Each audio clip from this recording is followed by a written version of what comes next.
Good afternoon, everybody. It is now day 4 of the reading rush. I stayed up way later than I should have last night. I'm talking like 3 a.m., which I usually don't, to finish reading a couple of books.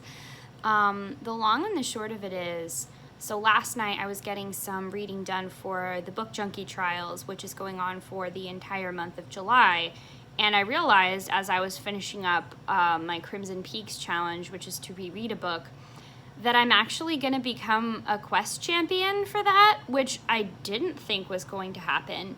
In order to become a quest champion, you have to read 17 unique books that all fit the particular challenges that Rachel Marie set out on the map.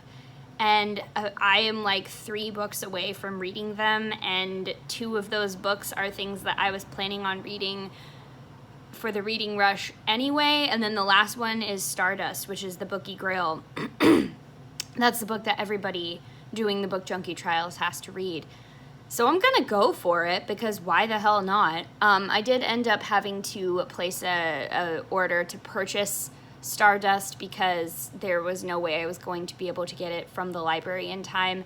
Also, I ended up buying the one that's illustrated by Charles Vess, who's one of my favorite artists, so I think that's worth it. Even if I don't like the book, I'm guaranteed to enjoy the art.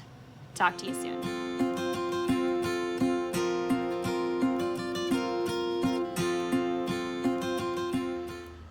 I just finished reading Out of Salem, which now officially counts for my first 5-star read of the reading rush. Oh my god, I loved this book so very much.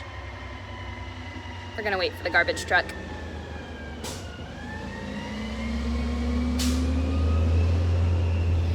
It was absolutely amazing. It had fantastic queer rep in terms of orientation, in terms of gender.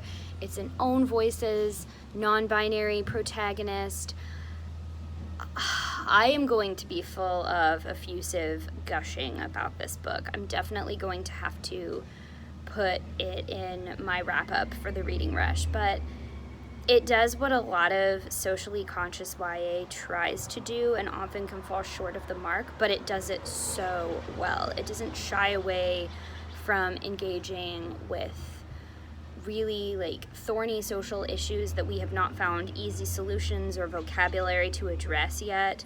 It does so in a radical way. It does so in a way that emphasizes community and caring and solidarity across identities. I loved this book so very much. I'm so happy that finally I've gotten a book that was just electrifying this readathon. I just got done with the Reading Rush read-in. I had a wonderful reader named Ryan come join me all the way from Renton, Washington. So if you're watching this, Ryan, thank you very much for being there. I managed to read almost 200 pages of Red, White, and Royal Blue, which is, I think, a Reading Rush Challenge book. I'm enjoying it so far. It's a little bit like the hate to love went from hate to love really quickly, which was a little bit jarring. But I'm enjoying reading the book. It's cute, it's fun, it's kind of everything that I would want out of a summer romance book. And then I also picked up 2 library holds while I was there. I got With the Fire on High by Elizabeth Acevedo, who wrote The Poet X. I'm pretty sure that, especially now that it's won the National Book Award, many of y'all have heard of it. And I also picked up A Brightness Long Ago by Guy Gavriel Kay. The waiting lists for these were kind of long. It's been about 3 weeks, I think, since I originally requested them.